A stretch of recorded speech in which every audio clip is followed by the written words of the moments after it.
Willa Thorne stood at the edge of the Mercantile in Wood River, Idaho Territory, watching the townspeople mill about on this sweltering July afternoon in 1878, and she could feel their stares burning into her back like brands on cattle hide. At 6 feet and 2 inches tall, she towered over every woman in town and most of the men, a fact that had been the subject of endless gossip since her family had arrived 3 months prior. Her father had dragged them west from Pennsylvania after her mother's death, chasing dreams of silver in the mountains, leaving Willa to manage their small homestead while he prospected with increasingly desperate fervor. The whispers followed her everywhere. She heard them now, drifting from the cluster of women near the general store entrance. Martha Henderson's nasal voice cut through the afternoon heat. "Poor thing. She's too tall for any man to want her. What gentleman wants to look up at his wife? I heard Samuel Peterson was going to court her, but when she stood next to him at the church social, he barely reached her chin. He hasn't spoken to her since." Willa's jaw tightened, but she kept her eyes forward, her basket clutched in her hands. She had heard variations of this conversation more times than she could count. The men in Wood River either treated her like a curiosity or avoided her entirely, their masculine pride apparently too fragile to consider courting a woman who could meet them eye to eye or beyond. She had learned to hold her head high despite the loneliness that gnawed at her insides during the long mountain nights. She pushed into the Mercantile, grateful for the relative coolness inside. The bell above the door announced her entrance, and Mr. Calloway looked up from behind the counter, his expression softening when he saw her. At least he had always treated her with kindness. "Miss Thorne, what can I get for you today?" "I need flour, coffee, and whatever vegetables you have that are still fresh. My father will be back from his claim in a few days, and I need to stock up." She moved through the narrow aisles, her height making her acutely aware of the low-hanging lamps in the cramped space. Everything in the world seemed built for smaller people, another daily reminder of how she did not fit. As Mr. Calloway gathered her supplies, the bell rang again. Willa glanced toward the door and felt the air shift in the room. The man who entered had to duck to clear the doorframe, his massive shoulders nearly spanning its width. He was easily 6.5 feet tall, built like the mountains themselves, all broad chest and thick, corded muscle visible beneath his buckskin shirt. Dark hair fell past his shoulders, held back from his face by a leather cord, and a thick beard covered his jaw. His eyes, a startling gray-blue like a winter sky, swept the store with the careful assessment of a man used to surviving in the wilderness. Willa found herself staring, unable to look away. For the first time in her life, she had to tilt her head up slightly to meet someone's gaze, and the novelty of it sent a strange flutter through her chest. The mountain man moved to the counter with surprising grace for someone so large. His boots were worn but well-maintained, and he carried himself with the quiet confidence of a man who did not need to prove anything to anyone. "Quincy Ashford," Mr. Calloway greeted him warmly. "Good to see you down from the high country. What brings you to town? Need supplies?" "Winter stores." His voice was deep, roughened by long silences and mountain winds. "And information. Heard there have been bear problems near some of the homesteads. The Robinsons lost half their livestock last week, and the Thornes had a close call." The daughter scared it off by making noise, but it came right up to their cabin. Willa's back stiffened. That particular incident had been terrifying, facing down a black bear with nothing but a cast iron pot and her own voice. But she had managed. She always managed. Quincy's eyes moved to her then, perhaps sensing her reaction. Their gazes locked, and Willa felt something shift in the space between them. His expression did not change exactly, but she saw something flicker in those winter sky eyes, an intensity that made her breath catch. He looked at her the way a man looks at a woman, not as a curiosity or a creature to be pitied. He looked at her as though he saw her, truly saw her, and the weight of that gaze made her heart pound against her ribs. "You're Thorne's daughter," he said, and it was not a question. "Willa Thorne," she confirmed, surprised by the steadiness of her own voice. He nodded slowly, still holding her eyes. "Quincy Ashford. I have a cabin about 15 miles northeast up in the high timber. I know who you are. People talk about the mountain man who lives like a hermit and only comes to town twice a year." The words came out more boldly than she intended, but something about his direct manner made her want to match it. The corner of his mouth twitched beneath his beard, not quite a smile but close. "People talk too much about things that are not their concern." "On that we agree," Willa said, thinking of all the gossip she had endured. Mr. Calloway cleared his throat, clearly uncomfortable with the charged atmosphere. "Miss Thorne, your supplies are ready. That will be $4.20. Willa counted out her coins carefully. Money was tight with her father spending more on prospecting equipment than they could afford. She handed over the payment and gathered her basket, trying not to notice how Quincy had shifted slightly, positioning himself to hold the door open for her. "Thank you," she said as she passed him, catching the scent of pine, leather, and wood smoke that clung to him. It was not unpleasant. It smelled wild and honest, like the mountains themselves.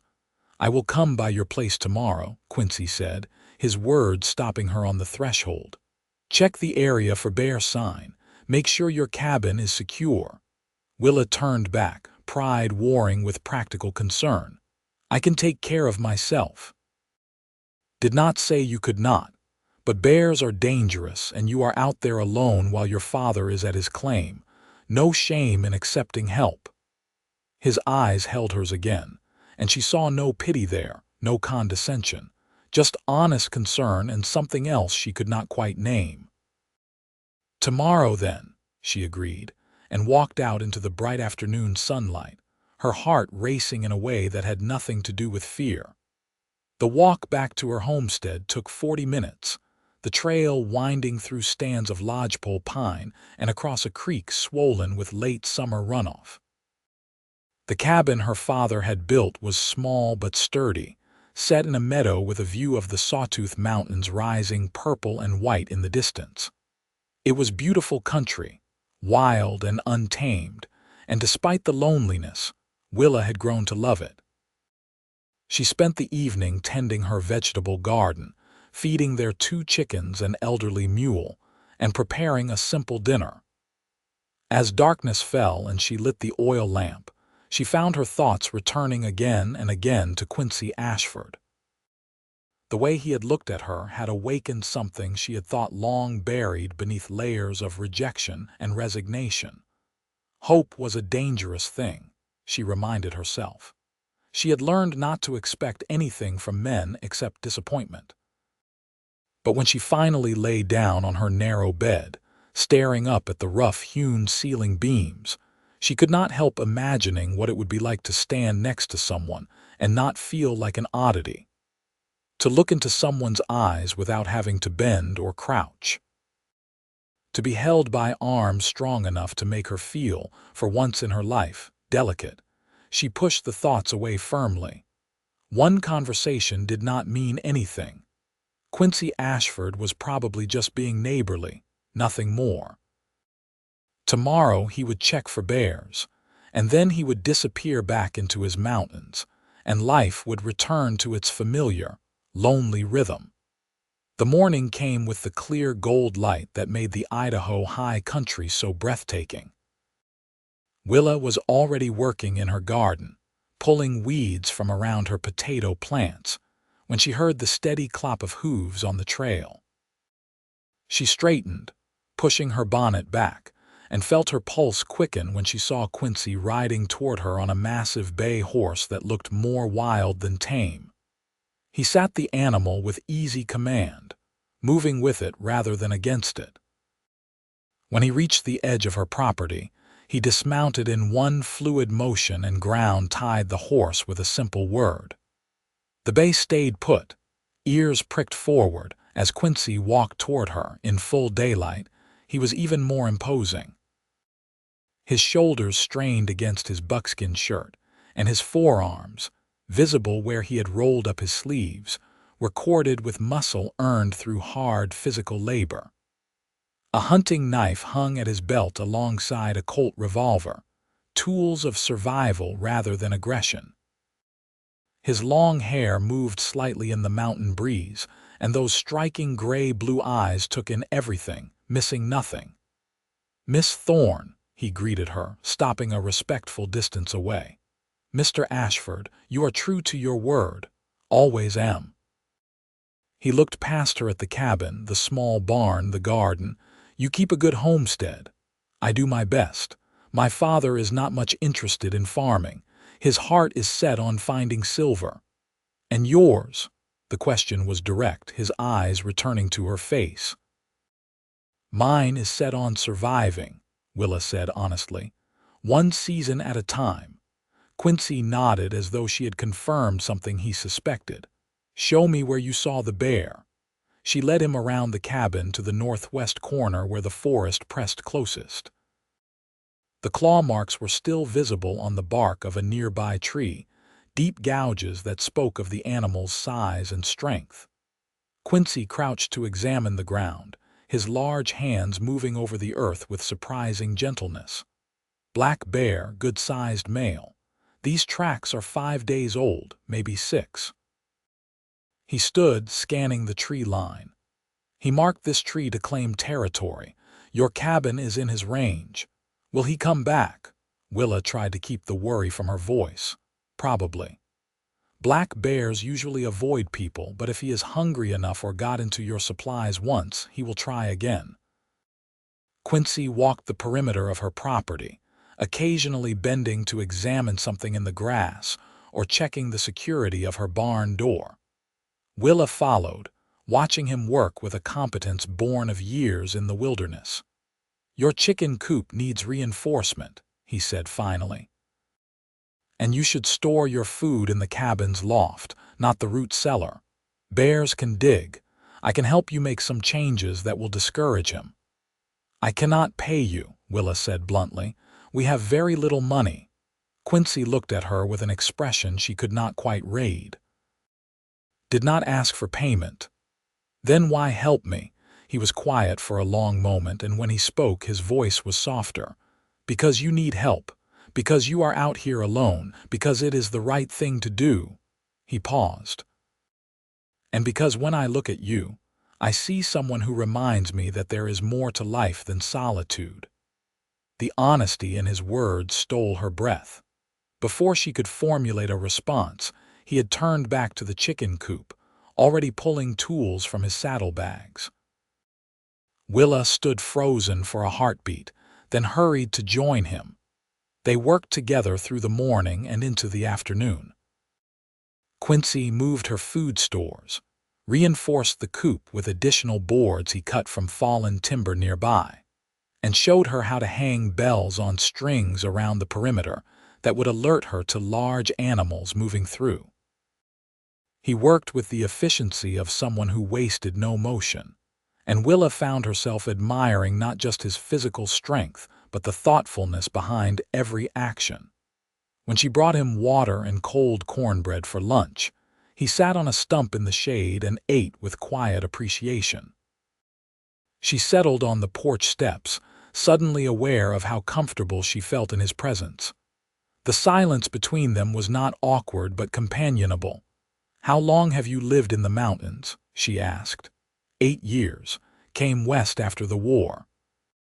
He did not elaborate, and she sensed old wounds beneath those simple words.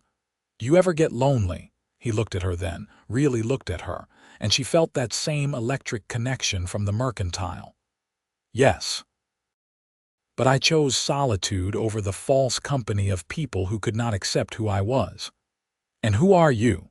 The question slipped out before she could stop it. A man who does not fit into neat boxes, who is more comfortable with mountains than crowds, who values honesty over social niceties. He took a drink of water. And you? Who is Willa Thorne? No one had ever asked her that before, not really. They saw her height, formed their opinions, and never looked deeper. She found herself answering with equal honesty. A woman who is tired of being treated like a mistake of nature. Who loves these mountains even though they are harsh. Who wants to build something real out here but does not know if she can do it alone. Her voice dropped. Who is lonely but too proud to beg for acceptance from people who have already decided she is not worth knowing. Quincy set down his tin cup and stood. He crossed the space between them in 3 long strides and stopped directly in front of her. Even sitting on the porch steps, which put her higher than ground level, she still had to look up slightly to meet his eyes. His hand came up, rough and calloused, and gently cupped her chin. "You are not a mistake," he said, his voice rough with conviction. "You are exactly as you should be, strong, capable, beautiful in ways those small-minded fools cannot see." His thumb brushed her cheek, the touch feather light despite his size. "When I saw you yesterday, standing tall with your head up despite their whispers, I saw the future I did not know I was looking for." Willa's breath caught. "You barely know me. I know enough. I know you face down bears with cooking pots. I know you keep a homestead running alone. I know you have not let their cruelty make you small." His eyes searched hers.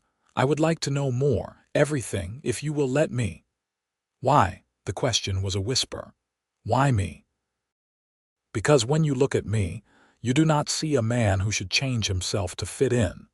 You see me as I am. And when I look at you, I see a woman who does not need to change a single thing about herself." His hand remained gentle on her face. "Because for the first time in 8 years, I rode into town hoping to see someone. Because I spent all night thinking about gray eyes that held more strength than any I have ever known." Tears pricked Willa's eyes. She had waited her entire life to hear words like these, had convinced herself they would never come. "I am scared," she admitted. "So am I," Quincy said. "But I am more scared of walking away and spending the rest of my life wondering what could have been." She reached up and covered his hand with hers, holding it against her cheek.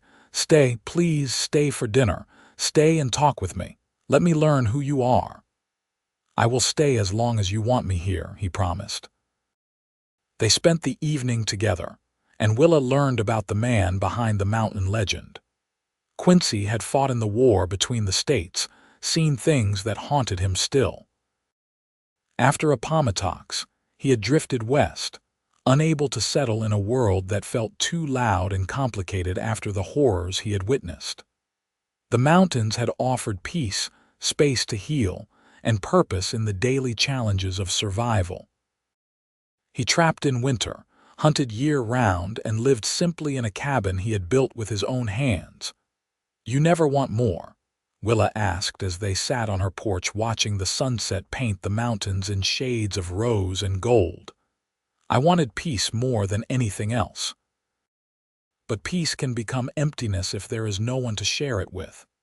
He turned to look at her, the fading light catching in his gray-blue eyes.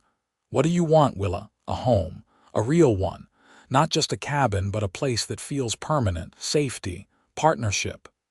She hesitated, then continued. "Love, though I stopped believing I would find it. And now I am beginning to hope again, which terrifies me." Quincy reached across the space between their chairs and took her hand. His palm was warm, his fingers easily engulfing hers. "Hope is not a weakness. It is when it can be shattered.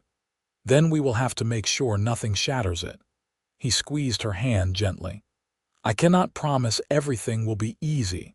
Life out here is hard, but I can promise honesty, loyalty, and protection. I can promise that I will see you, truly see you, every day for the rest of our lives if you will have me." You are moving very fast, Willa said, though her heart was racing with something that felt dangerously close to joy. I spent 8 years moving slowly, avoiding anything that might mean risk or vulnerability. I am done with that. I know my mind. Question is, what do you want? Willa looked at their joined hands, his so much larger than hers but holding on with such careful strength. She thought about the years of loneliness, the whispers, the resigned belief that she would spend her life alone. And then she looked at Quincy Ashford, this mountain of a man who looked at her as though she were precious, and felt something shift irrevocably in her chest. I want to see where this leads. I want to know you. I want to believe that maybe the world is not as cruel as I thought. It is crueler than you know, Quincy said quietly, but it is also more beautiful than most people see, and you are part of that beauty. They sat together until full darkness fell and the stars emerged in their thousands across the Idaho sky. When Quincy finally rose to leave, he was reluctant, and Willa found herself equally reluctant to see him go. I will come back tomorrow, he said, and the day after. I will keep coming back until you tell me not to. I will not tell you not to, Willa said.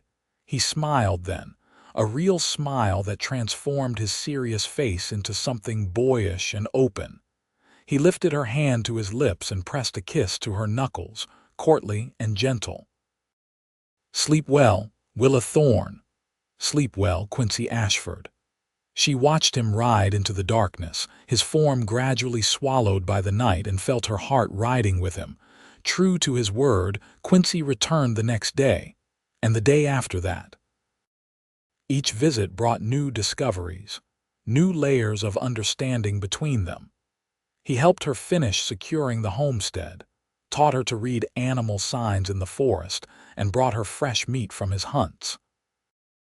In return, she cooked meals that he ate with obvious appreciation, mended his shirts with neat, careful stitches, and shared stories of her life back east and her dreams for the future. The townspeople noticed, of course.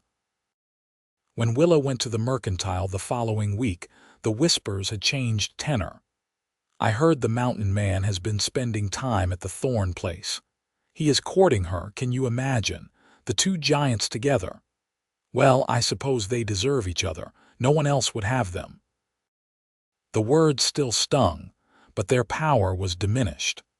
Willa had Quincy now, and his regard meant more than the approval of everyone in Wood River combined. He made her feel valued in a way she had never experienced. When he looked at her, she did not see pity or discomfort. She saw desire, respect, and something deeper that was growing stronger with each passing day. Her father returned from his claim after 2 weeks, looking haggard and disappointed. The silver he chased remained elusive. He barely noticed the improvements to the homestead or his daughter's glowing happiness until Quincy arrived that evening for dinner. Robert Thorne stared at the massive man filling his doorway with undisguised suspicion. "Who are you?" "Quincy Ashford, sir. I have been helping your daughter secure the property against bears." "Helping?" Robert's eyes narrowed. "What do you want in return, father?" Willa said sharply, color rising in her cheeks. But Quincy met the older man's gaze steadily. "Permission to court your daughter if she is willing and you agree. I have a cabin, land, and the means to provide well. My intentions are honorable." Robert looked between them, taking in the way Willa stood close to Quincy, the protective way the mountain man positioned himself slightly in front of her. "You are aware she is unusual." "I am aware she is remarkable," Quincy corrected, his voice cooling. "And that you should value her more than you seem to." The older man bristled. "You have no right." "He has every right," Willa interrupted. "He has shown me more respect in 2 weeks than most people have in my entire life. If he wants to court me, my answer is yes, with or without your permission." Robert Thorne looked at his daughter as if seeing her clearly for the first time in months. Whatever he saw in her face made his shoulders slump. Your mother would know what to say. I am just a fool chasing dreams in the ground while life passes by. He rubbed his face wearily. If he makes you happy, girl, then I will not stand in your way. God knows I have given you little enough happiness myself. The admission surprised Willa.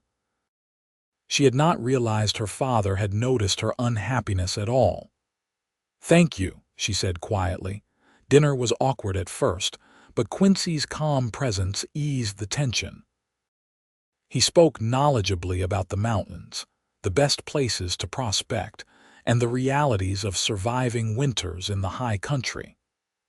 By the time the meal ended, Robert was looking at the younger man with grudging respect.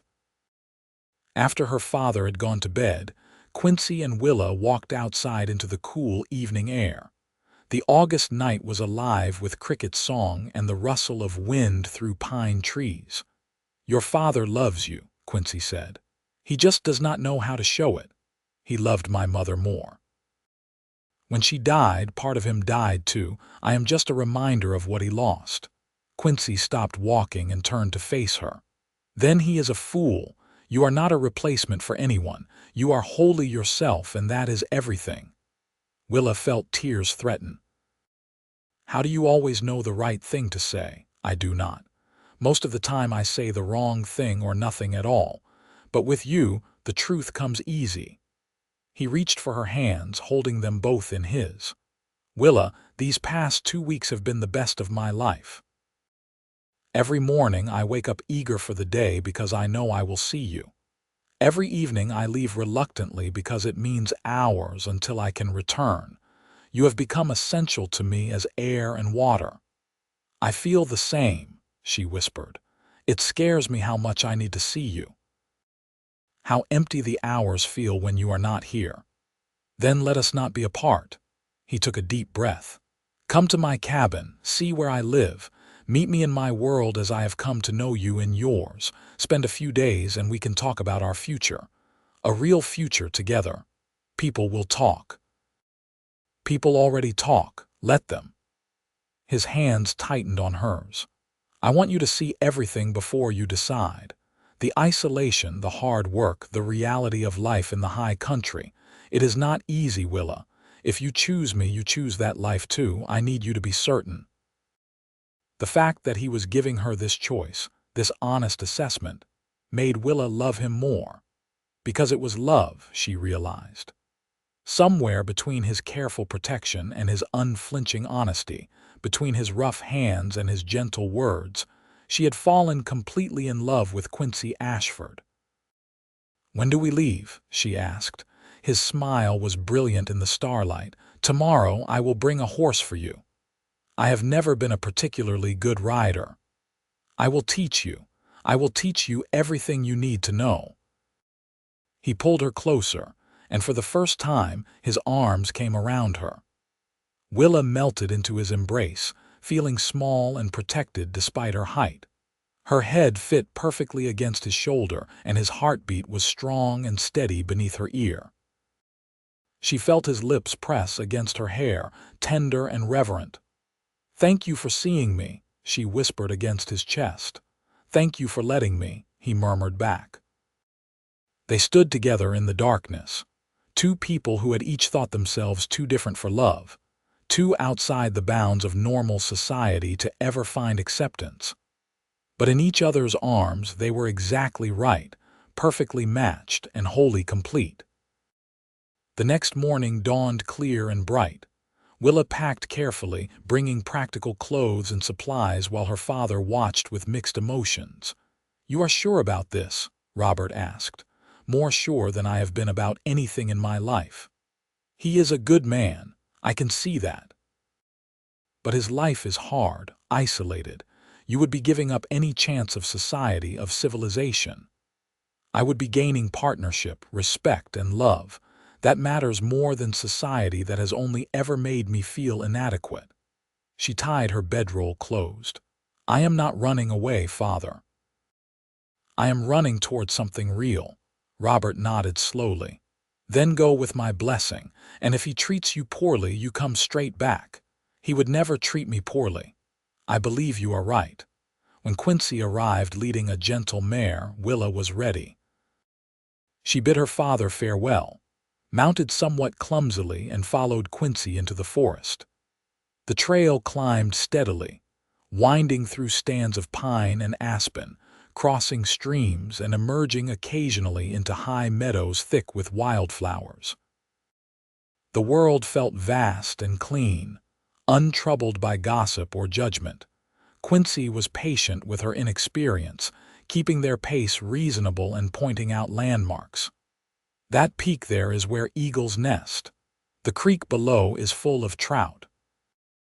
In winter, elk come down from the high country and shelter in that valley." Willa absorbed it all, enchanted by his world. She had never seen country so beautiful, so untouched. The air tasted different here, crisper and wilder, carrying scents of pine sap and sun-warmed granite. After several hours, they crested a ridge, and Quincy pointed ahead. "There. That is home." The cabin sat in a small clearing surrounded by forest, with mountains rising dramatically behind it. It was larger than Willa had expected, built of solid logs with a stone chimney and a covered porch. Outbuildings included a small barn, a smokehouse, and a storage shed. A garden plot showed signs of careful tending, and a creek ran nearby, its water crystal clear over smooth stones. "Quincy, it is beautiful," Willa breathed. "It is simple," he said, watching her face carefully. "Winters are hard. The nearest neighbor is 20 miles away. Some years, I do not see another person for months at a time. Are you sure this is what you want to see?" Instead of answering, Willa dismounted and walked toward the cabin. The door was unlocked, and she pushed it open to reveal a single large room. A stone fireplace dominated one wall, with a cooking crane and Dutch oven. A sturdy table and chairs occupied the center, and a rope bed covered in furs filled one corner. Shelves held supplies, tools hung on pegs, and everything was neat and well organized. It spoke of a man who took pride in his space, who created order in wilderness. "You built all of this yourself?" she asked as Quincy came to stand behind her. "Every log. Took me 2 summers." His voice held quiet pride.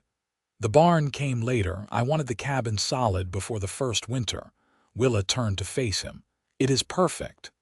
"It is lonely," Quincy corrected. "I built it for one person, but standing here with you now, I realize it was always meant for 2. I just did not know it yet." Over the next 3 days, Quincy showed Willa every aspect of his life. They fished in the creek, and he taught her to clean and prepare the catch. They hiked to his trap lines, and he explained how he managed them sustainably, never taking more than the land could replenish.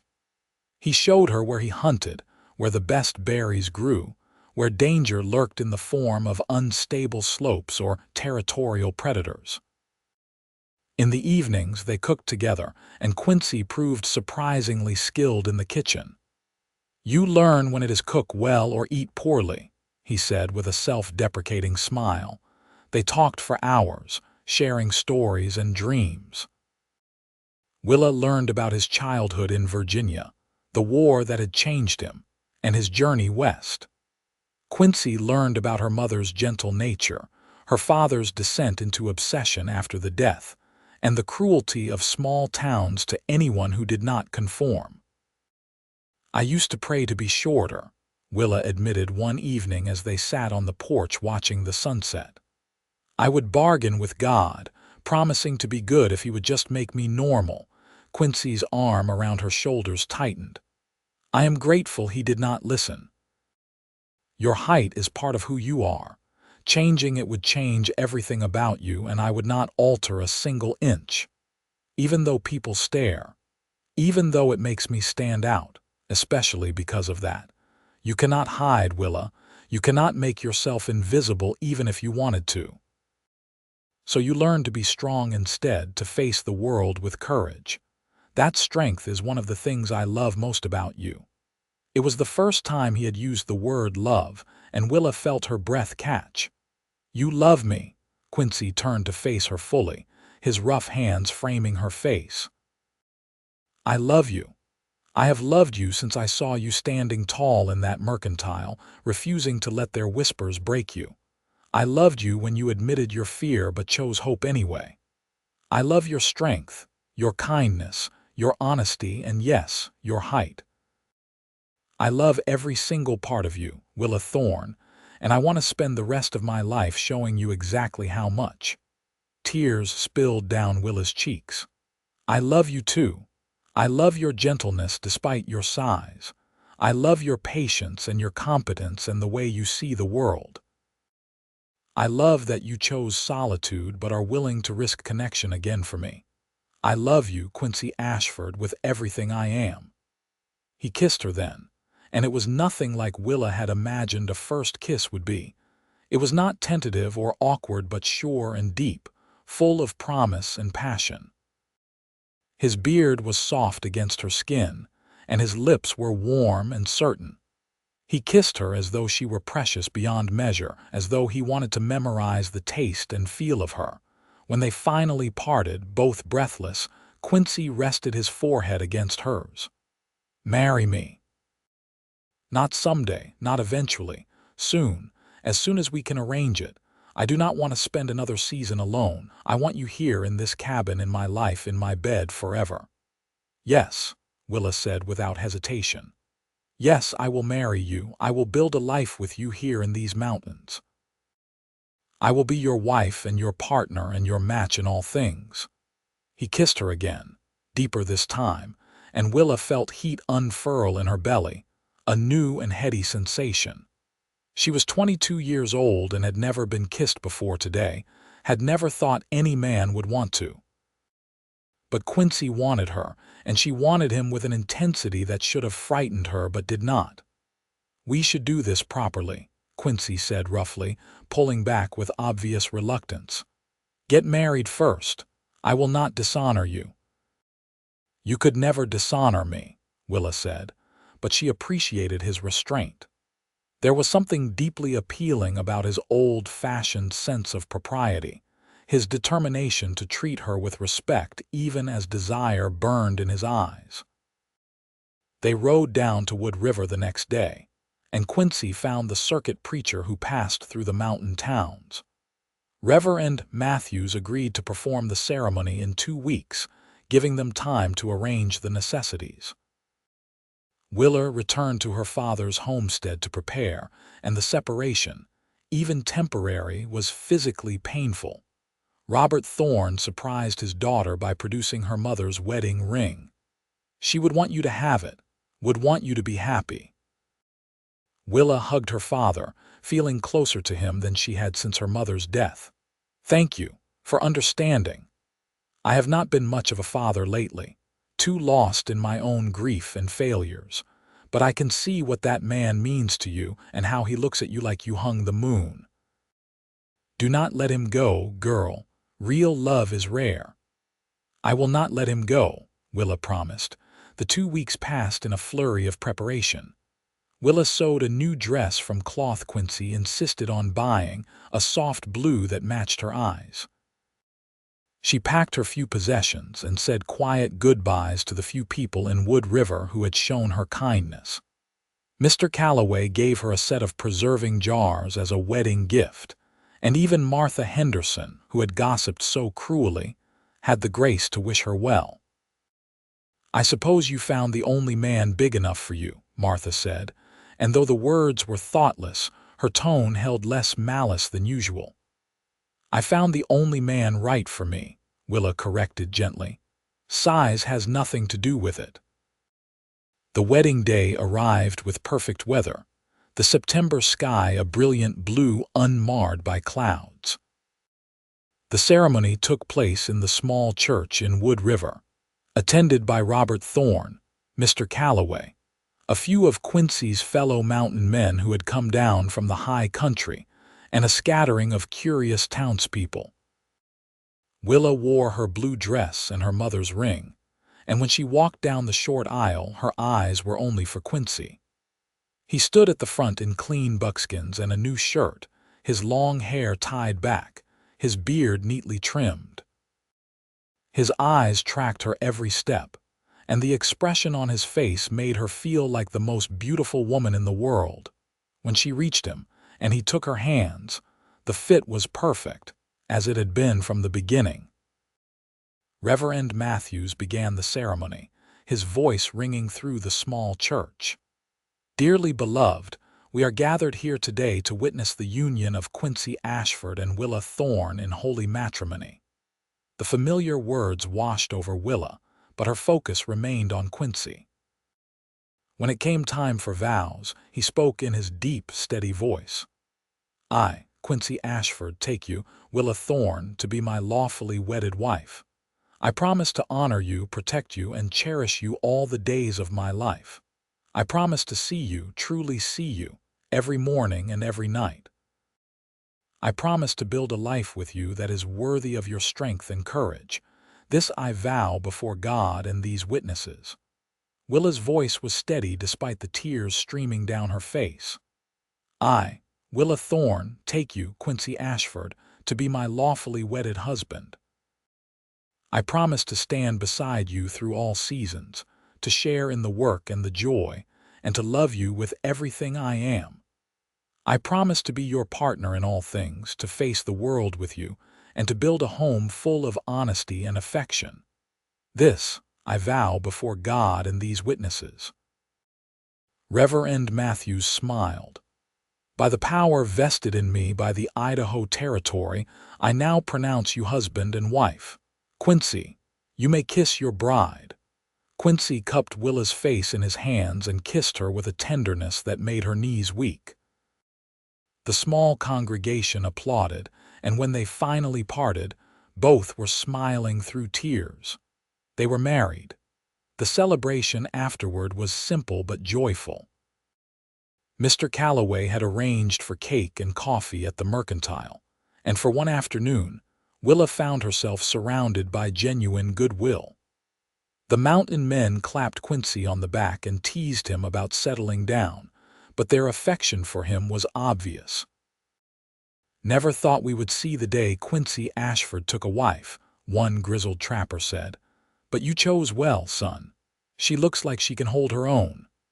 She can hold her own and mine too, Quincy said proudly, his arm around Willa's waist. As the sun began to set, they said their farewells and rode out of Wood River together. Quincy had loaded their pack horse with supplies and wedding gifts, and they headed into the mountains as husband and wife. The trail that had seemed long before passed quickly now, conversation flowing easily between them. When they finally reached the cabin in full darkness, Quincy lit lanterns and started a fire while Willa looked around her new home with fresh eyes. It was hers now, truly hers. She was no longer a temporary visitor but the woman of the house, Quincy's wife. Quincy came up behind her and wrapped his arms around her waist, pulling her back against his chest. "Are you happy?" "Happier than I have ever been," Willa said honestly, covering his hands with hers. "Are you?" "More than I have words for." He turned her in his arms and kissed her, slow and deep. "I love you, Mrs. Ashford. I love you, Mr. Ashford." He picked her up effortlessly, making her laugh in surprise, and carried her to the bed. He laid her down gently and followed, covering her body with his. The weight of him was comforting rather than confining, and when he kissed her again, Willa felt the last of her reservations melt away. They loved each other through the night with the kind of intimacy that came from genuine affection and respect. Quincy was gentle and patient, guiding Willa through her first time with care that made her feel treasured.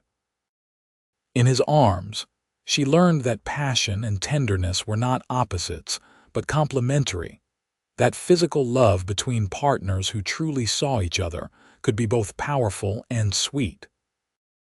Afterward, they lay tangled together beneath the firs, Willa's head on Quincy's broad chest, his arm wrapped securely around her.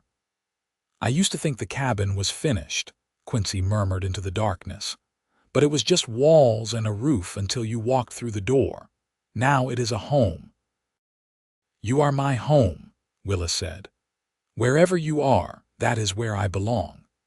They fell asleep to the sound of wind in the pines and the distant call of an owl, two people who had found in each other exactly what they had needed all along. The months that followed were a revelation for Willa. Life with Quincy in the high country was demanding but deeply fulfilling. He taught her everything he knew about surviving and thriving in the wilderness. She learned to shoot, both rifle and pistol, until she could hit a target with reliable accuracy. She learned to track animals, to read weather signs, to preserve food for the long winter. She learned which plants were edible and which could kill, which herbs could heal and which could harm. In return, she brought skills of her own. She improved the garden, adding vegetables Quincy had not thought to plant. She made the cabin more comfortable with small touches like curtains, cushions, and better organization. She was a skilled baker, and the smell of fresh bread became a regular joy in their home. But more than the practical partnership, it was the emotional connection that sustained them. They talked endlessly, sharing thoughts and feelings with a freedom neither had known before. They laughed together over small absurdities and supported each other through challenges. When winter storms trapped them inside for days at a time, they found contentment in each other's company. The physical aspect of their marriage remained powerful and tender. Quincy worshipped Willa's body with his hands and mouth, making her feel desired and beautiful. She learned to give him pleasure in return, discovering a confidence in intimacy that matched her growing confidence in all other areas of their life together. Winter arrived with heavy snows that transformed the landscape into something pristine and otherworldly. Willa had never experienced cold like the high country winter, but Quincy had prepared well. They had meat and preserves, firewood stacked high, and a warm, tight cabin to shelter in. On the clear days, they snowshoed through the silent forests, and Quincy showed her the winter world, pointing out animal tracks and explaining how the land rested beneath its white blanket. On the days when storms raged, they stayed inside, and Willa read aloud from the few books they owned while Quincy carved or maintained their equipment. One evening in late February, as they sat before the fire, Willa realized she had not bled for 2 months.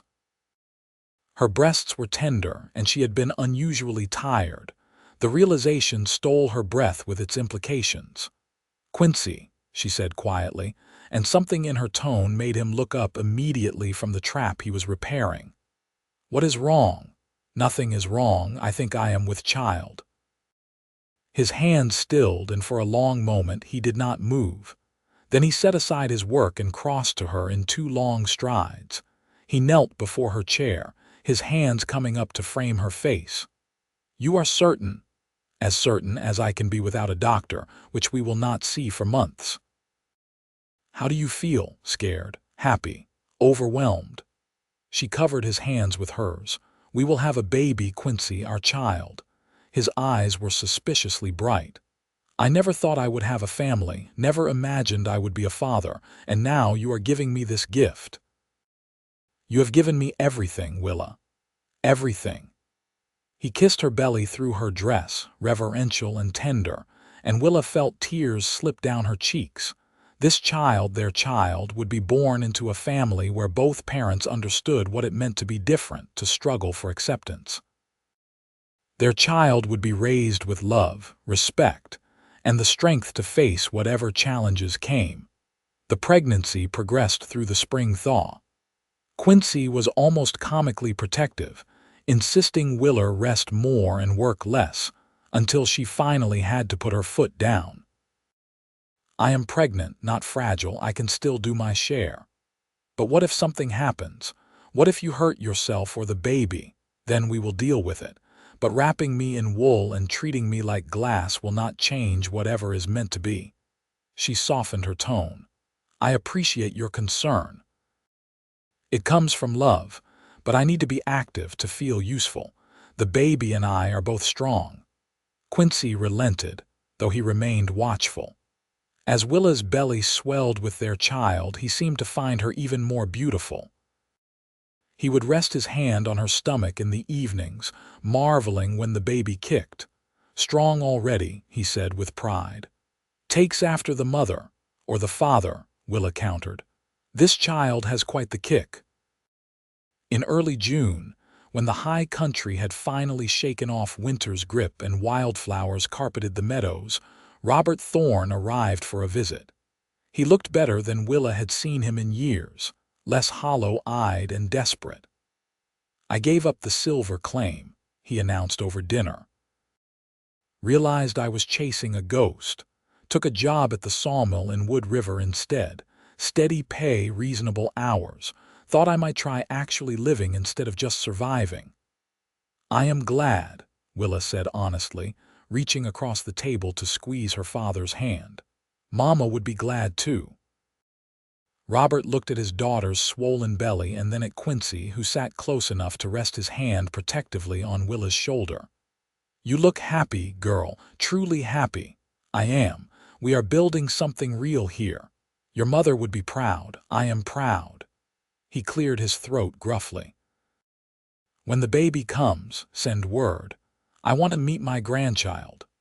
"We will," Quincy promised. Robert stayed for 3 days, and Willa was touched to see the tentative relationship forming between her father and her husband. They were very different men, but both loved Willa, and that common ground was enough to build respect. After her father left, the waiting began in earnest. The baby was due in late July or early August, as best they could figure. Quincy became increasingly anxious as the time approached. "What if something goes wrong? We are miles from any help. What if I cannot do enough?" "You will do everything you can, and that will be enough," Willa said firmly. "Women have been having babies in remote places since the beginning of time. We will manage." But privately, she shared his fears. Childbirth was dangerous even with a midwife present. Out here, with only Quincy to help, the risks multiplied. She prayed for a straightforward delivery and a healthy child, offering up every plea she could think of to whatever powers might listen. The labor began on a hot August morning, 3 days after Willa's 23rd birthday. The pain started gradually, building through the day until she could no longer hide them from Quincy. His face went pale but determined. "Tell me what to do. Boil water. Get clean cloths. Help me to the bed." Willa tried to keep her voice steady despite the fear clawing at her insides. "And do not panic." "I am not panicking. You are gripping the table hard enough to leave marks in the wood." He released the table and took a deep breath. "Right. Water, cloths, I can do this." The labor lasted through the afternoon and into the evening, long and exhausting. Quincy stayed with Willa the entire time, supporting her when she needed to walk, wiping her face with cool water, and speaking encouragement even when his own fear was obvious. "You are doing so well. You are the strongest person I have ever known. Just a little longer." The pain was unlike anything Willa had experienced, waves of agony that stole her breath and made her want to scream. But she gritted her teeth and bore down when the urge came, following her body's ancient instincts. Finally, as the sun set and long shadows filled the cabin, she felt a tremendous pressure release. A thin, reedy cry filled the air, and Quincy laughed through his tears. "It is a boy. Willa, we have a son." He placed the baby, cleaned and wrapped in soft cloth, into Willa's arms. She looked down at the tiny red face, the shock of dark hair, and the perfect little fingers, and felt love so intense it bordered on pain. This was their son, hers and Quincy's, born into this wild, beautiful place they called home. "Hello, little one," she whispered. "We have been waiting for you." "What should we name him?" Quincy asked, sitting on the edge of the bed and wrapping his arm around his wife and child. Willa thought of her mother, of the journey that had brought her west, of the strength required to build a life in these mountains. William Robert after both our fathers, but we can call him Will. Will Ashford, Quincy said, testing the name. It is perfect. He is perfect. He kissed Willa's temple. You are perfect. Thank you for our son. Thank you for this family. Thank you for everything. Willa leaned into her husband's embrace, exhausted but happier than she had thought possible. A year ago, she had been alone and resigned to loneliness. Now she was a wife and mother, surrounded by love in a home she had helped build. The townspeople who had mocked her height seemed like inhabitants of another world, their opinions meaningless compared to the reality of the life she had created. Will nursed hungrily, and Willa marveled at how natural it felt, how right. Quincy watched them both with an expression of wonder, occasionally reaching out to touch Will's tiny hand or stroke Willa's hair. I never imagined this, he admitted quietly. A family, a son.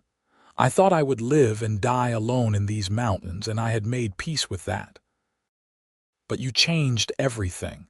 You gave me a future I did not know I wanted. You gave me a present I had stopped believing in, Willa countered. You saw me when everyone else looked away. You valued me when I had been taught to think of myself as a burden. You gave me love and partnership, and now this beautiful child. We gave these things to each other, Quincy said, and we will keep giving them every day for the rest of our lives.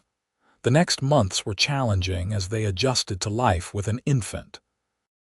Will was healthy and strong, but babies required constant attention.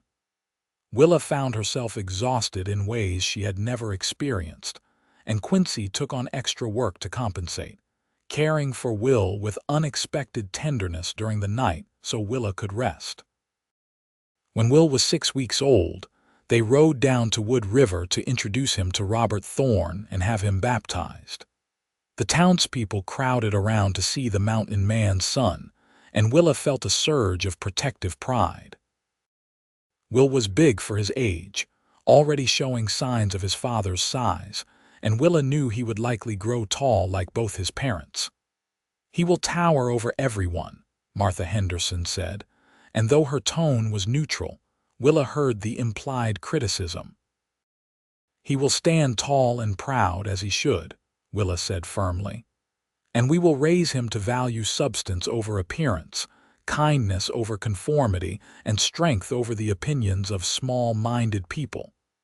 Martha flushed and moved away, and Mr. Calloway chuckled. Well said, Mrs. Ashford. That boy is lucky to have you for a mother. The baptism was simple but meaningful, with Robert Thorne standing as godfather. Afterward, Robert held his grandson with surprising competence. He looks like you did as a baby, he told Willa. Strong and serious. Your mother would have adored him. I wish she could have met him. She knows, Robert said with quiet conviction. Wherever she is, she knows, and she is proud. They returned to the cabin as summer faded into autumn and life settled into new rhythms. Will grew rapidly, hitting every milestone early. By his first birthday, he was already walking with determined, stumbling steps, chasing after his father and laughing at everything. Quincy proved to be a devoted father, patient and playful in ways that surprised Willa. He carved toys for Will, showed him animal tracks in the dirt, and carried him on his shoulders during walks through the forest. Watching them together, the massive mountain man and the toddler who adored him, Willa felt her heart overflow. She was pregnant again by the time Will turned 2. This pregnancy was easier, perhaps because she knew what to expect. The second birth in late spring, when Will was nearly 3, brought them a daughter. Quincy wept openly when he held her for the first time. She has your eyes, he said, staring at the baby's face, gray like storm clouds. And your size, Willa said, exhausted but amused. The baby had been even larger than Will, and the delivery had been correspondingly difficult. "I think we make big, healthy children. What should we name her?" "Rose, after the wild roses that grow near the creek. She was born into a wild place, and she will grow strong like those flowers, beautiful and resilient." "Rose Ashford," Quincy said softly. "Hello, Rose. Welcome to the family." Will was fascinated by his new sister, wanting to touch her constantly despite his parents' warnings to be gentle. He brought her wildflowers and interesting rocks, offerings from a protective big brother who already understood his role in the family. The years passed in a blur of seasons and milestones. Will grew tall and strong, showing his father's build and his mother's determination. Rose was quieter, thoughtful, with a gift for noticing details others missed. When Will was 6 and Rose 3, a second son arrived, Samuel, who inherited Willa's exact coloring and Quincy's easy temperament. They expanded the cabin to accommodate the growing family, adding a second room for the children. The homestead grew more established, with a larger garden, more livestock, and improvements everywhere. Quincy still trapped and hunted, but increasingly he focused on their land, building something permanent for his children. Robert Thorne remained a presence in their lives, visiting several times a year and lavishing attention on his grandchildren. He had found a measure of peace working at the sawmill, and his relationship with Willa, once strained by grief and distance, had healed into genuine affection and respect. One evening when Will was 10, Rose 7, and Samuel 4, the family sat around the dinner table and Will asked the question that had apparently been on his mind. "Father, why do people in town stare at us?" Quincy and Willa exchanged glances. They had known this conversation would come eventually. Their children were all tall for their ages, and strangers often remarked on it, sometimes with admiration, sometimes with the same thoughtless cruelty Willa had endured. "People stare because you are different from them," Quincy said carefully. "You are taller, stronger, and some people are uncomfortable with anyone who does not fit into the boxes they expect." "But why?" Will persisted. "What is wrong with being tall?" "Nothing is wrong with it," Willa said firmly. "You are exactly as you should be, all of you. Your height is a gift, not a curse. It means you can reach high branches, see farther, and stand strong in the wind. Never let anyone make you ashamed of who you are." "Did people make you ashamed, Mama?" Rose asked quietly, her observant eyes seeing more than her parents might have wished. "They tried," Willa admitted. "Before I met your father, people in town used to tease me. They said I was too tall for any man to want me. It hurt terribly because I believed them." "But then Father came," Will said, clearly having heard versions of this story before. "Then your father came," Willa agreed, reaching across the table to take Quincy's hand. "And he looked me in the eyes, really looked at me and saw me for who I was. He taught me that the right person would never ask me to be smaller or different. He showed me that I was worthy of love exactly as I am." "And you showed me the same," Quincy added. "I had spent years alone, convinced I was too rough, too different, too damaged from the war to deserve companionship. Your mother saw past all of that to who I really was. We found each other when we both needed it most. So if people stare or say mean things—" Samuel asked, his young face serious. "You stand tall," Willa said. "You remember who you are and where you come from. You remember that you are loved completely and unconditionally. And you treat others with kindness even if they have not treated you kindly, because cruelty often comes from fear and insecurity. But you do not have to tolerate meanness," Quincy added. "You can walk away from people who are unkind. You can choose your friends carefully. And you can always come to us if something bothers you." The children seemed satisfied with these answers, and the conversation moved on to other topics. But later that night, after the children were asleep, Willa stood at the cabin window, looking out at the moonlit mountains. Quincy came up behind her and wrapped his arms around her waist, pulling her back against his chest in the same gesture he had used countless times over the years. "They will face challenges," Willa said quietly. "The world will not always be kind to them because of their size." "But they have us," Quincy said. "They have a foundation of love and acceptance. They know their worth. That is more than either of us had at their age. You think we have done right by them. Raising them out here away from society, I think we have given them the best of both worlds. They know how to survive and thrive in wilderness, but they also see town regularly enough to understand civilization. They have freedom, space, and security. What more could we give them? Peace," Willa said. "The peace that comes from knowing they are accepted completely. They have that. Here in this family they have that." He turned her in his arms to face him. "You are worrying. I am a mother. Worrying is my job. And you excel at it," Quincy said with a gentle smile. "But tonight, let it go. Our children are healthy, happy, and safe. We are together. We have built something real and lasting. That is enough." Willa leaned into his embrace, letting his steady strength calm her anxiety. He was right. They had built something remarkable. A family rooted in love and respect. A home in the wilderness that provided security and freedom in equal measure. Their children would face their own challenges, but they would do so with the tools and confidence their parents had given them. The years continued to pass, each season bringing new joys and occasional sorrows. They lost their elderly mule to age, and the children grieved but learned the inevitability of death. They added more livestock, including a small herd of cattle that Will took pride in managing. Rose showed a gift for herbal medicine, learning which plants could heal and spending hours experimenting with tinctures and poultices. Samuel was the family's artist, drawing everything he saw with surprising skill. When Will turned 15, tall and broad-shouldered like his father, he asked if he could accompany Quincy on a trading trip to Boise City.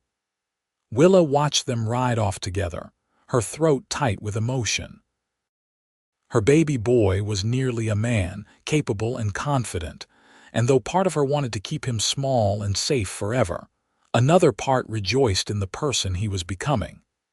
"He will be fine," Rose said, coming to stand beside her mother.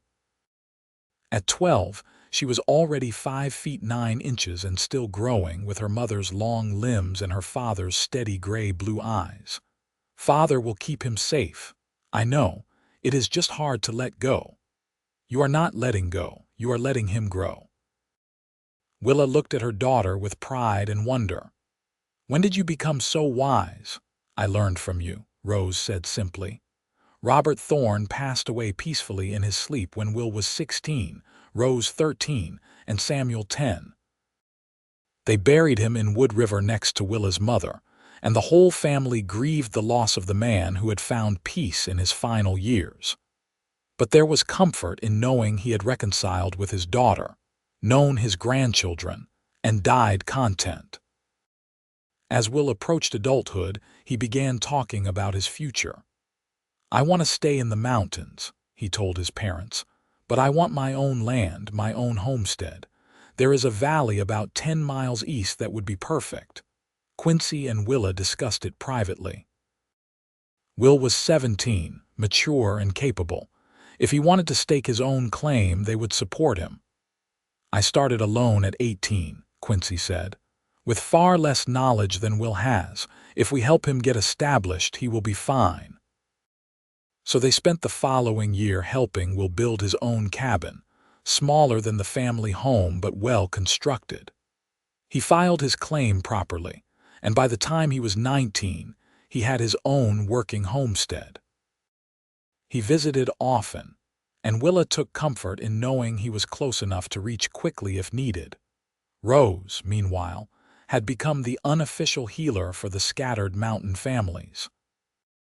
People rode from miles away to consult with her about illnesses and injuries, and she handled each case with competence and compassion. At 16, she was courted by several young men, but she turned them all away gently. "I am not ready yet," she told her mother, "and none of them see me. They see a tall girl who is good at healing, but they do not see me the way Father saw you." "You will know when you meet the right person," Willa assured her. "Do not settle for anything less than someone who truly sees you." Samuel, at 13, was already showing signs of his brother's height, but with a leaner build. He had filled notebooks with his drawings, and when a traveling artist passed through Wood River and saw his work, the man offered to take Samuel as an apprentice in Salt Lake City. The offer led to long family discussions. Samuel wanted to go, wanted to develop his talent, but he was still young. Finally, they compromised. He would wait until he was 16, and then, if he still wanted to pursue art, they would send him with their blessing. One evening, as Quincy and Willa sat on their porch watching the sunset, she remarked, "We are getting older." "We are," Quincy agreed. He was 45 now, his dark hair liberally streaked with silver, though he remained as strong and muscular as ever. Willa was 42, her own hair showing threads of gray. "Does it bother you?" "No, I am grateful for every year, grateful we have had this time together." "We will have many more years yet," Quincy said, taking her hand, and they did. They watched Rose finally meet a young doctor who came to Wood River and fell deeply in love with her intelligence and skill. The young man, Matthew, was tall himself at 6 feet 3 inches and treated Rose with the respect and admiration she deserved. They married when Rose was 20, and Willa wept happy tears at her daughter's wedding, remembering her own years before. Samuel left for Salt Lake City at 16 as planned, his sketchbooks and ambitions packed carefully. It was harder to let him go so far, but his letters came regularly, full of excitement about his training and the art world he was discovering. Will met a young woman named Sarah at a dance in Wood River. She was a widow with a young son, practical and kind, and she looked at Will the way Willa had looked at Quincy, with recognition and hope.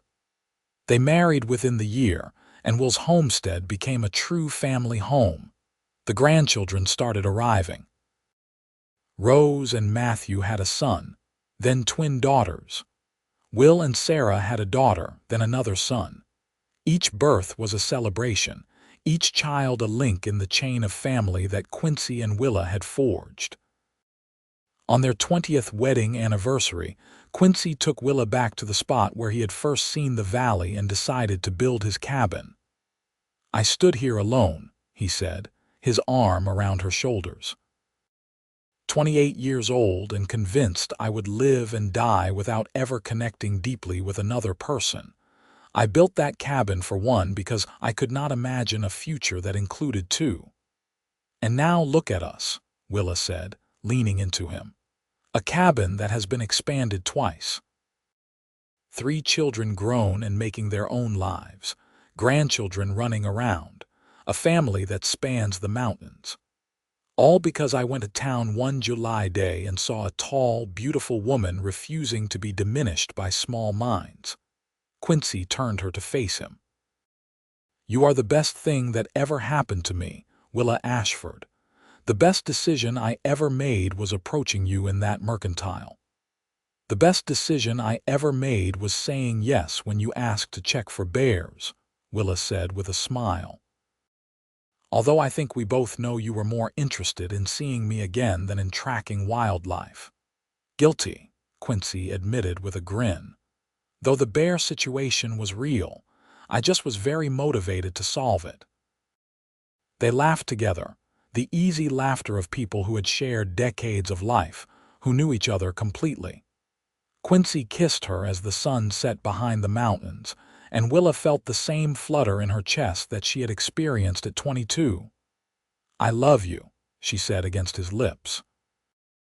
More now than even on our wedding day, which I would not have thought possible. Love grows, Quincy said. It deepens. Every shared experience, every challenge overcome, every joy celebrated adds another layer. We have built something remarkable, you and I. We have, Willa agreed. The years continued their steady march.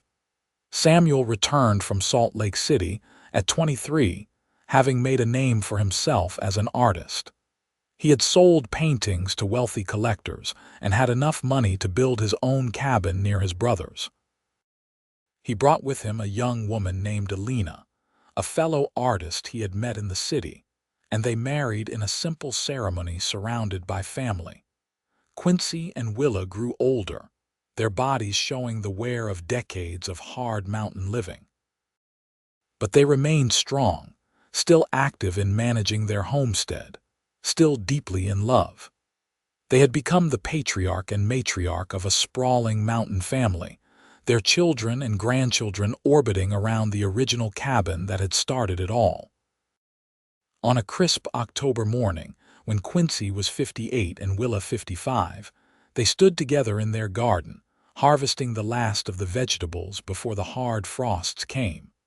The work was slower now, but no less satisfying. You remember when you could barely tell a potato from a turnip? Willa teased, holding up a particularly large specimen. I remember thinking that watching you garden was the most peaceful thing I had ever seen, Quincy countered. You moved through the rows like you were dancing. I was mesmerized. You are getting sentimental in your old age. I have always been sentimental about you. I just hide it better than most. A commotion from the trail interrupted their banter. They looked up to see Will riding in quickly, his face excited. Rose just had the baby, another boy, and they named him Quincy after you, father. Quincy's eyes went bright with tears. A grandson with my name. Come on, they want you to meet him.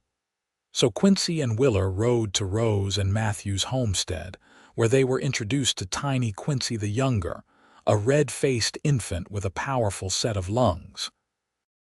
Rose looked exhausted but radiant, and Matthew hovered protectively. We wanted to honor the man who showed us what a strong marriage looks like, Rose said, handing the baby to her father. The man who taught us that love and respect go hand in hand. Quincy held his grandson with the same gentle competence he had shown with his own children, and Willa felt her heart swell watching them. This was their legacy, not just the land or the cabins, but the love, the values, the strength they had instilled in their children, and that would be passed down through the generations. As the sun set, and they prepared to ride home, Willa looked at the family gathered around them. 3 grown children, their spouses, and 7 grandchildren so far, with more surely to come. A family built on a foundation of 2 people who had been told they were too different to fit in, but had found perfect acceptance in each other. What are you thinking? Quincy asked as they rode slowly back to their cabin through the autumn twilight. I am thinking about that girl in the mercantile, the one who was so lonely and convinced she would never be loved. I wish I could go back and tell her that everything would be all right. That one day, a mountain man would walk through the door and see her, really see her, and that her whole life would change in that moment. And I am thinking about the man I was before you, alone and resigned to it. If I could tell him anything, I would say that the bravest thing he ever did was not surviving the war or building a cabin in the wilderness. It was walking up to a tall, beautiful woman and admitting he wanted to know her. We saved each other, Willa said softly. We did, Quincy agreed. And I would do it all again, every moment, just to end up here with you.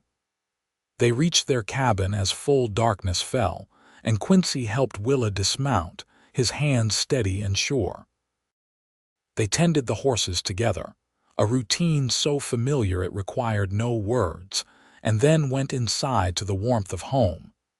The cabin, expanded and improved over the years, held the accumulation of a life well lived.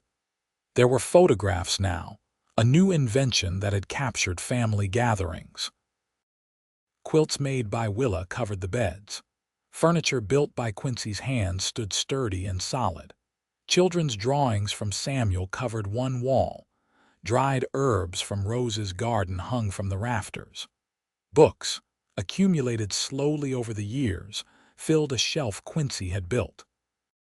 They sat before the fire, Willa in the chair Quincy had made for her 40th birthday, he on the sturdy bench that accommodated his size.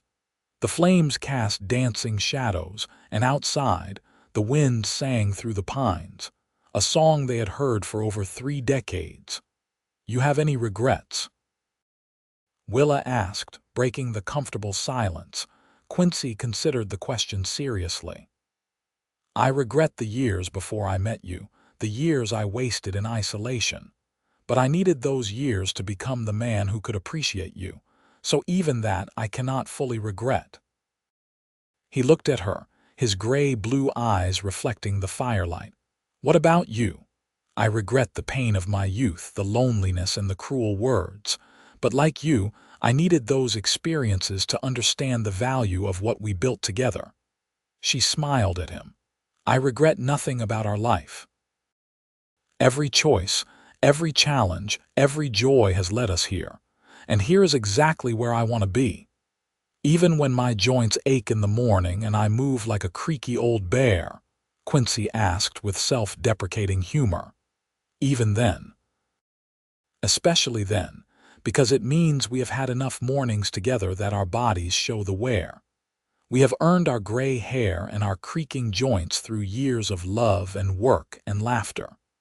Quincy rose and crossed to her chair.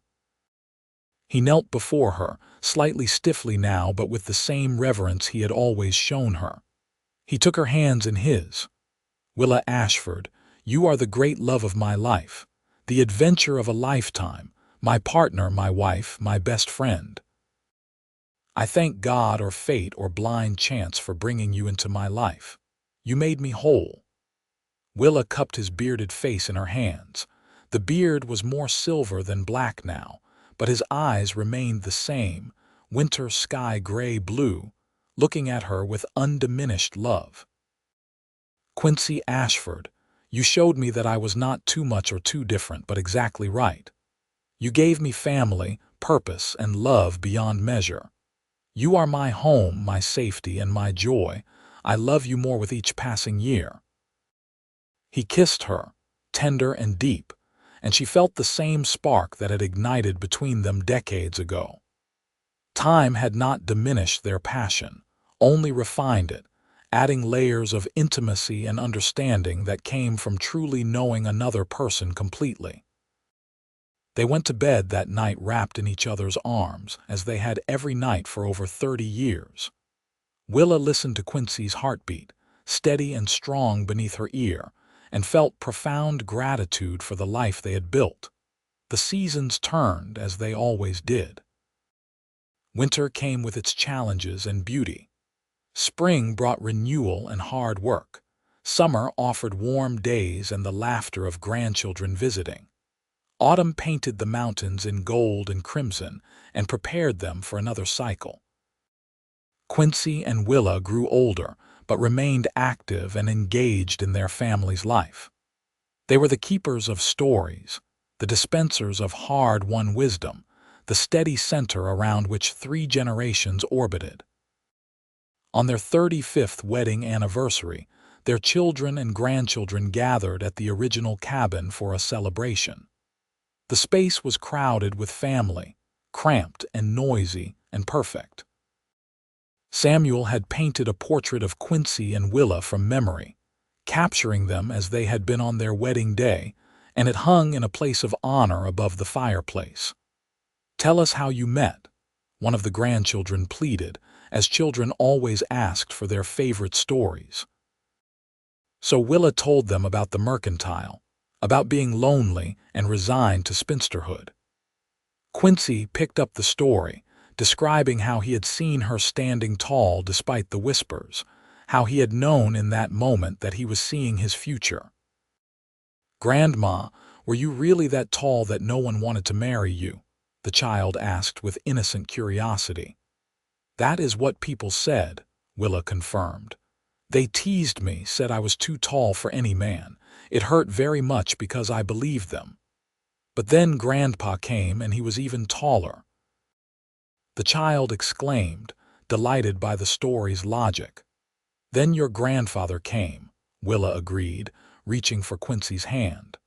"And he looked me in the eyes, really looked at me and saw his future. He saw me not as too much or too different, but as exactly right." "Because you were exactly right," Quincy said firmly. "You are exactly right. Never let anyone make you feel otherwise." He looked around at all the assembled family, his children, their spouses, the grandchildren. "That goes for all of you. You come from strong stock. You are tall and capable and unique. Some people will always be uncomfortable with anyone who does not fit their narrow expectations. Ignore them. Build lives that are true to who you are, not who others think you should be. And find someone who sees you," Willa added. "Someone who looks at you and recognizes home. Do not settle for less. Your grandfather and I would rather you be alone and happy than partnered and diminished."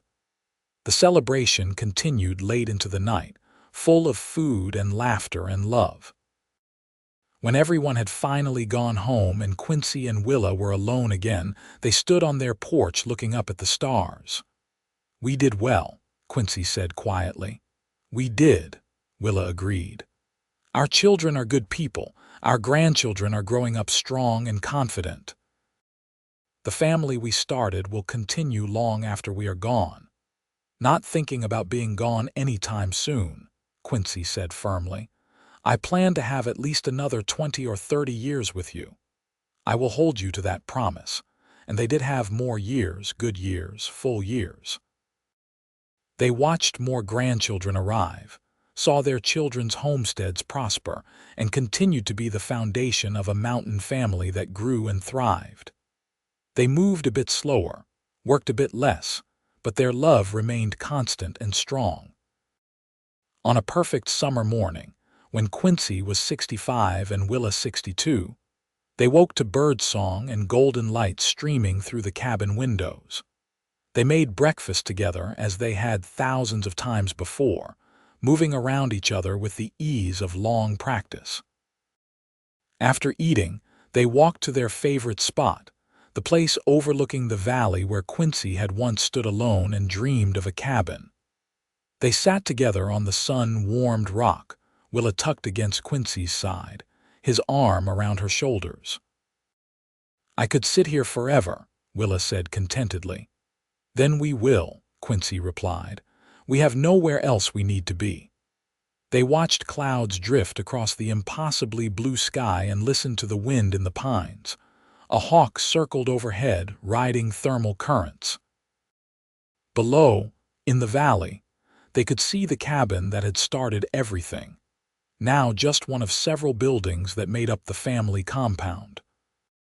"When I die," Willa said, and Quincy started to protest, but she covered his hand with hers. "When I die, and I hope it is a very long time from now, bury me here, in these mountains, where I learned what it meant to be truly seen and loved." "When we die," Quincy corrected, "we will be buried here together, side by side as we have been in life. But that day is far away yet. We have grandchildren to spoil and great-grandchildren to meet. We have seasons to watch and sunsets to enjoy. We have time, Willa, we have time." And they did. They had years more together, years of quiet joy and daily love. They saw their family continue to grow and prosper, their legacy written not just in land and buildings but in the values of strength, acceptance, and love they had instilled in every generation. When Willa was 70, holding a new great-grandchild for the first time, the baby's mother said, "I hope we can have a marriage like yours and Grandpa Quincy's. You still look at each other like newlyweds." "The secret," Willa said, gazing down at the tiny face, "is that we never stop seeing each other. Every day we choose to truly look, to truly listen, to truly value. Love is not just a feeling. It is a daily practice of attention and respect and choosing each other again and again. And finding someone tall enough that you do not get a crick in your neck looking up at them, Quincy added with a grin, making everyone laugh. The family remained close-knit, drawn together by the powerful example of Quincy and Willa's partnership. Their children had learned from watching them that marriage was supposed to be a team effort, that partners should build each other up rather than tear each other down. Those lessons passed to their grandchildren and great-grandchildren, creating a family culture of respect and support. On their 50th wedding anniversary, the family gathered for a massive celebration. Descendants came from across the territory, and the homestead was transformed into a festival grounds. There was music and dancing, food and laughter, and storytelling that lasted long into the night. Quincy, now 73 but still strong, danced with Willa as he had at their wedding half a century before. She was 70, her hair completely silver now but her gray eyes still bright and sharp. They moved together with the ease of people who had been partners for a lifetime. 50 years, Willa marveled. It has gone so fast. And so slow, Quincy said. Every day with you has been both a gift and an eternity in the best way. I feel like I have known you forever and like I am still discovering new things about you. What have you discovered recently? That you still hum when you garden. That you prefer your coffee a little cooler than you used to. That you look most beautiful in the early morning light when you think no one is watching and your face is unguarded and peaceful. I discover things about you too, Willa said. Like how you talk to the horses when you think no one can hear. How you always check the windows before bed to make sure they are secure, a habit from all those years of protecting your family. How you still reach for me in your sleep, making sure I am close. Always want you close, Quincy murmured. Always have. Always will. They danced until they were tired, then sat together and watched their family celebrate. The sight of it all brought tears to both their eyes, the sheer abundance of love and life that had sprung from their union. As the stars emerged and the younger members of the family continued their revelry, Quincy and Willa slipped away to their cabin. They sat on the porch in their customary chairs, holding hands in the darkness. No regrets, Quincy asked, as he had asked many times over the years. Not a single one, Willa said firmly. Only that I did not meet you sooner, that we did not have 60 years together instead of 50. We have had exactly the time we were meant to have, and we have made the most of every moment. She squeezed his hand. I love you, Quincy Ashford. Thank you for seeing me, for choosing me, for building this beautiful life with me. I love you, Willa Ashford. Thank you for saving me from a life half-lived, for showing me what partnership truly means, for being my home. They sat together in the peaceful darkness, the sounds of celebration fading as their family gradually settled for the night. Two people who had been told they were too different, too much, too outside the bounds of acceptable, had proved everyone wrong.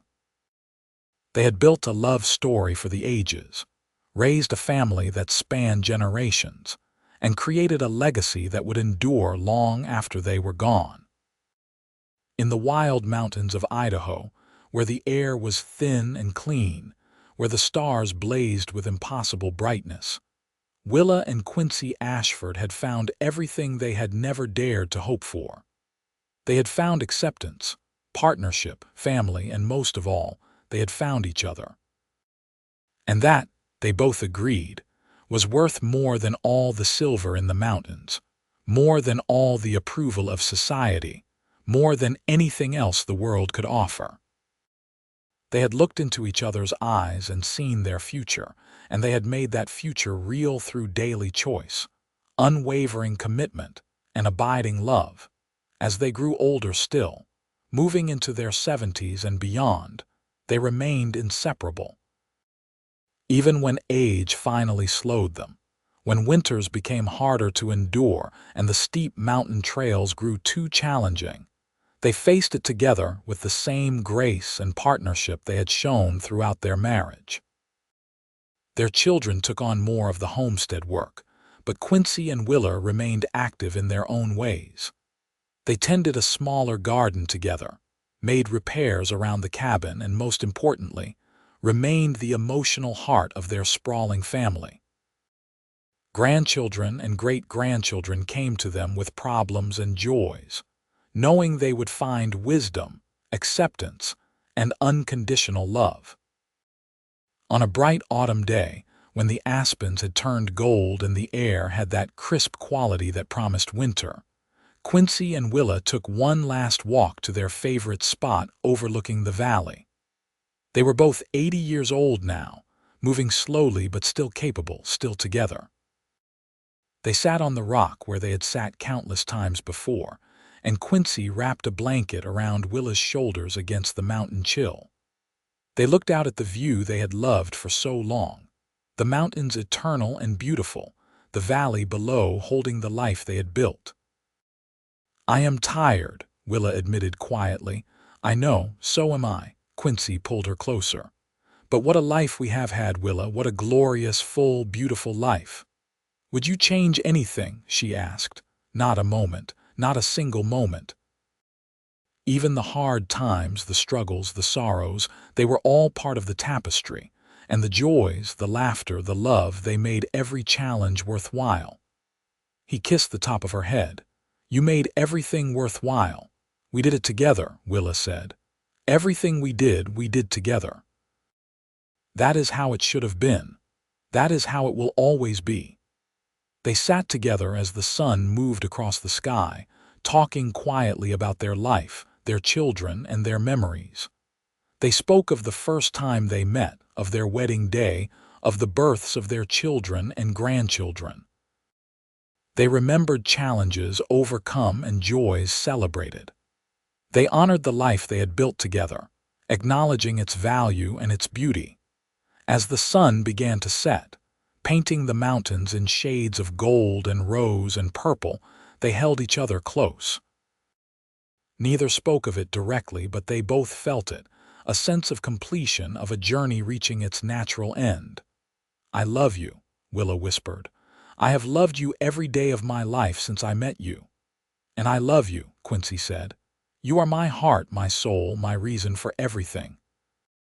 Thank you for a lifetime of love." They were found the next morning by their eldest son, Will, who had come to check on them. They were still on the rock, still wrapped in the blanket, Willa tucked into Quincy's embrace. They had passed peacefully in the night, going together as they had done everything, as partners, as one. The family mourned deeply but also celebrated. 2 lives well lived, a love that had lasted over half a century, a legacy that would continue through generations. Quincy and Willa were buried together on that spot overlooking the valley, side by side as they had promised, in the mountains they had loved. Their descendants continued to thrive. The family stayed close, bound by the values and love Quincy and Willa had instilled. The story of how they met became family legend, told and retold to each new generation. The tall grandmother and the mountain man grandfather who had found each other when the world said they were too different, who had proved that real love sees past surface differences to the person beneath. Years later, when the oldest great-grandchildren were grown with children of their own, one of them stood at Quincy and Willa's grave and told his daughter the story. "They say Grandma Willa was teased for being too tall. They said no man would want her. But then great-great-grandpa Quincy came to town. He was even taller, strong as a mountain. He looked her in the eyes and saw his future. He saw her not as too much but as exactly right, and they built this." He gestured to the valley below, where the family homestead still stood, where descendants still lived and worked and loved. They built all of this out of love and partnership and refusing to let the world tell them who they should be. "What is the lesson?" his daughter asked. "The lesson is that you are enough exactly as you are. The right person will see you and recognize home. Do not let anyone make you feel less than. And when you find your person, the one who looks at you and sees their future, hold on tight. Build something real. Create a legacy of love." The girl looked thoughtful. Were they happy? They were the happiest people anyone ever knew. They found everything they needed in each other. And in the mountains of Idaho, where the wind still sang through the pines and the stars still blazed in the night sky, the legacy of Quincy and Willa Ashford lived on, a testament to the power of seeing and being seen, of loving and being loved, and of two people who refused to be diminished by a world that could not understand them, instead building a life that proved love transcends all boundaries.